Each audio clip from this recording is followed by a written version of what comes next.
Dahil sa COVID-19 pandemic, napakalaking health, social at economic emergency ang kinakaharap ngayon ng buong mundo. Milyon-milyon na ang kaso ng nakamamatay na sakit na ito at bilyong katao sa iba't ibang panig ng mundo ang nakararanas ngayon ng quarantine. Ayon sa pag-aaral ng Asian Development Bank, posibleng umabot ng $8.8 trillion ang economic impact ng COVID-19 sa buong mundo. Ang lahat ng ito nagsimula lamang sa isang hamak na paniki. December 19, 2019, na magsimula ang spekulasyon na may unknown virus na kumakalat sa Wuhan, China. January 30, nang kumpirmahin ng WHO o World Health Organization na ang coronavirus disease ay isa ng pandemiko. COVID-19 ang sakit na dulot ng bagong coronavirus na SARS-CoV-2. Nagmumula ang coronavirus sa pamilya ng mga virus na madalas na nakaaapekto sa mga tao at iba't ibang animal species tulad ng mga baka, camel, pusa at paniki. Marami pang agam-agam kung saan talaga nagsimula ang bagong coronavirus. Pero kinumpirma ng WHO na isang zoonotic disease ang COVID-19. Ibig sabihin, nagmula sa mga hayop ang sakit bago mapunta sa mga tao.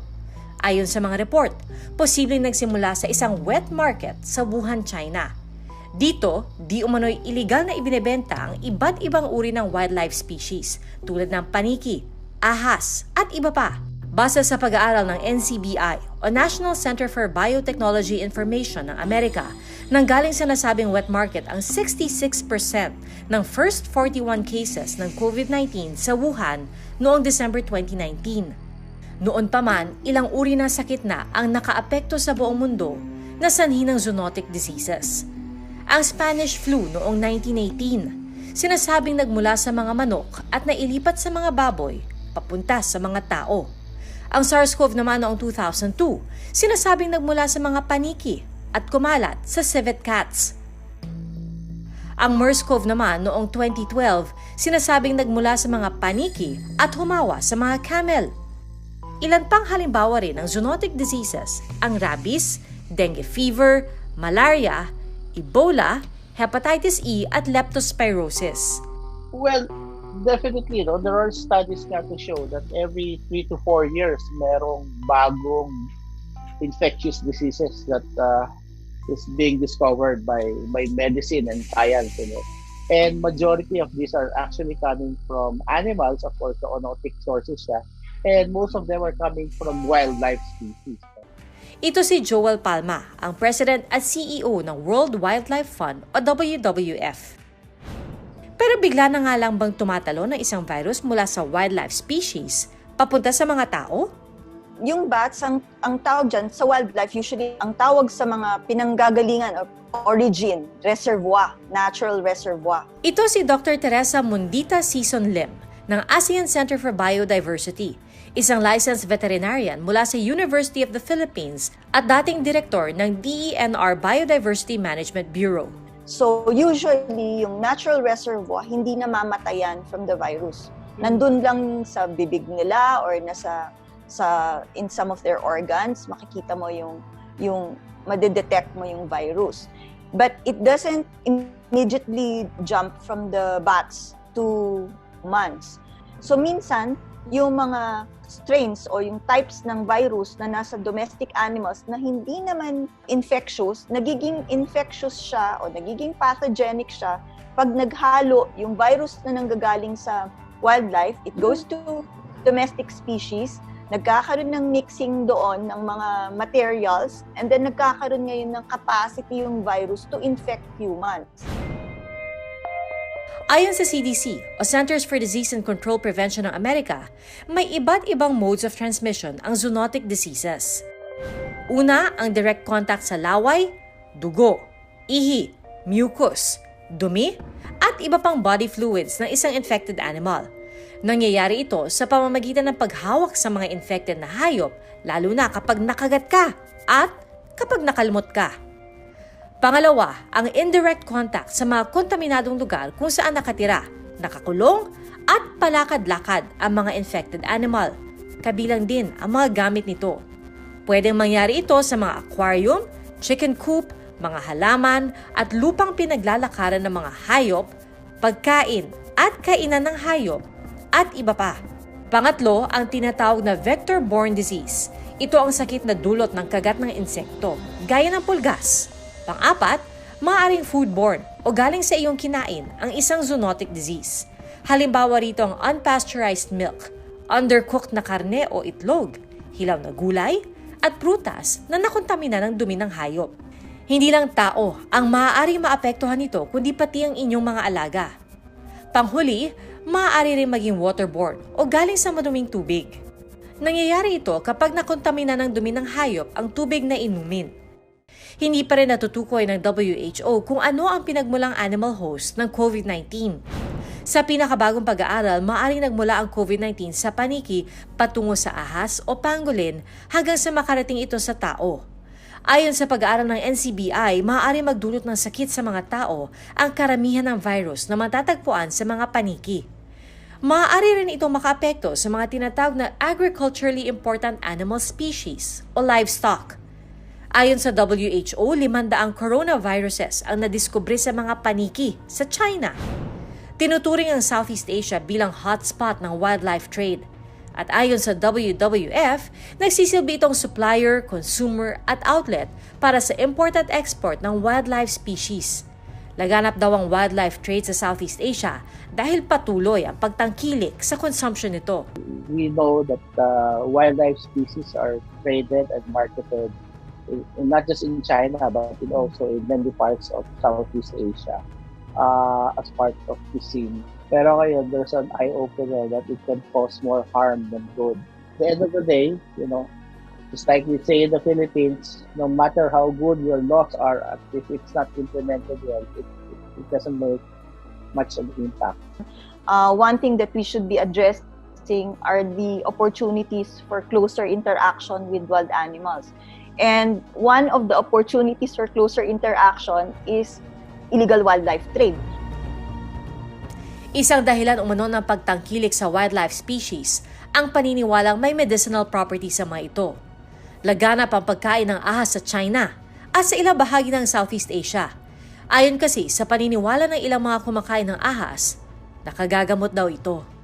Sa report ng Xinhua News Agency noong February 7, sa sinuring mahigit 1,000 samples mula sa mga wild animal, nadiskubre ng mga siyentipiko na kapareho ng natagpuan sa mga pangolin ang 99% ng coronavirus na natagpuan sa mga pasyente. Isang uri ng anteater o hayop na kumakain ng langgam ang pangolin na itinuturing na most trafficked mammal. Ayon sa The Pangolin Reports, ibinebenta ang kaliskis ng mga pangolin sa halagang $5 bawat kilo sa Nigeria. Maaari itong ibentang muli sa China na may halagang $1,000 hanggang $1,800 bawat kilo. Mabenta umano ang kaliskis ng pangolin dahil gawa ito sa keratin. Bukod dyan, kinakain din daw ang karne ng pangolin at itinuturing na isang delicacy. Pero kailangan pa raw ng ebidensya para sa mga haka-hakang ito.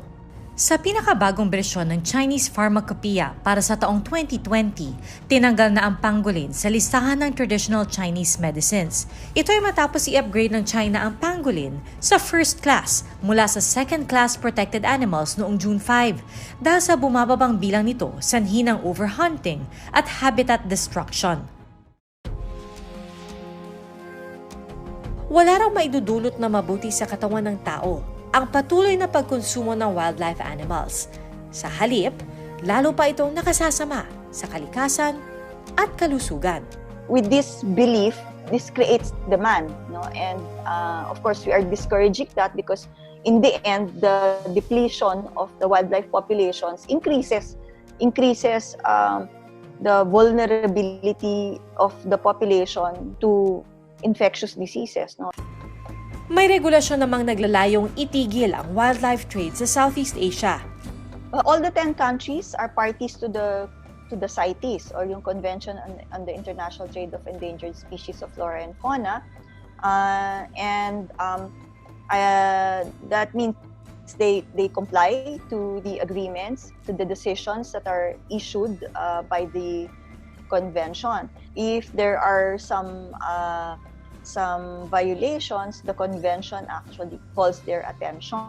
Sa kabila nito, magiging epektibo lang daw ang kahit anong regulasyon kung pahihigpitin ng mga gobyerno ang pagpapatupad ng batas at kung magtutulungan ang lahat ng ASEAN countries. It's not just one country. One country cannot address illegal wildlife trade by itself.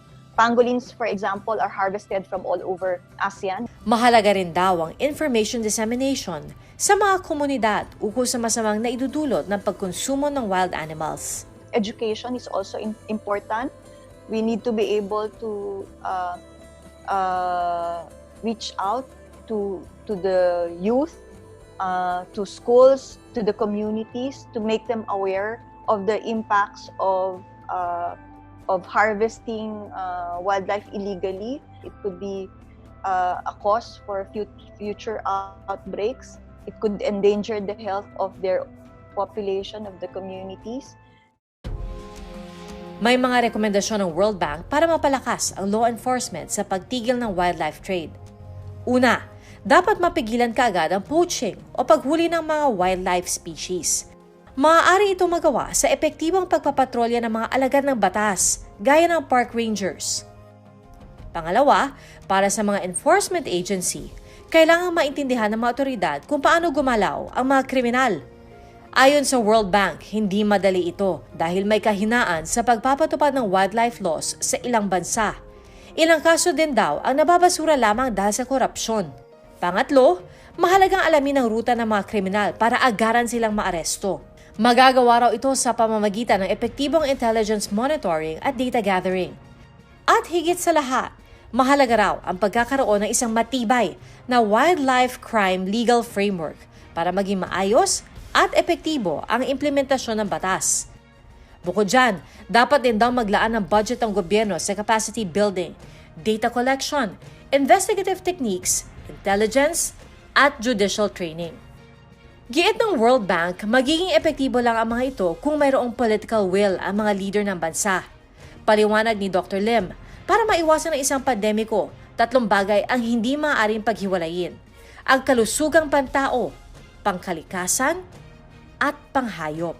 It is not at the top of mind at the moment because we are busy with the immediate response. But if you want to prevent future pandemics, as we move forward in addressing this current pandemic that we are experiencing, we need to think about solutions that are medium-term and long-term, and that includes nature as part of the solution. At kapag nagpatuloy pa rin daw ang pagkonsumo ng wildlife species at illegal na wildlife trade, maaaring magkaroon na naman daw tayo ng panibagong health crisis. Kasi ang sabi ng studies ng mga experts sa Intergovernmental Panel on Biodiversity and Ecosystem Services, may mga 1.7 million pang klase ng viruses na nasa mammals and birds. So if we are not careful in managing our contact with wild species and their habitats, COVID-19 will not be the last pandemic that we will be experiencing. Dahil sa isang hamak na paniki, marami ang binawian ng buhay. Pero sa huli, kanino ba talagang kasalanan ito? Sa paniki o sa tao? So we went into their space, kaya nangyari sa atin to. It's not the fault of that. We are already encroaching into their habitats. That's why whatever they have, we have.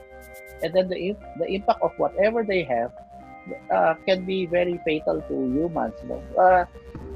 I just like to point out that sabi nila this is a war with the virus. Alam mo, this virus occurs naturally sa bats. Ang problema lang natin, ginulo natin sila, kinain natin sila, nawala yung habitat sila, that's why nakuha natin.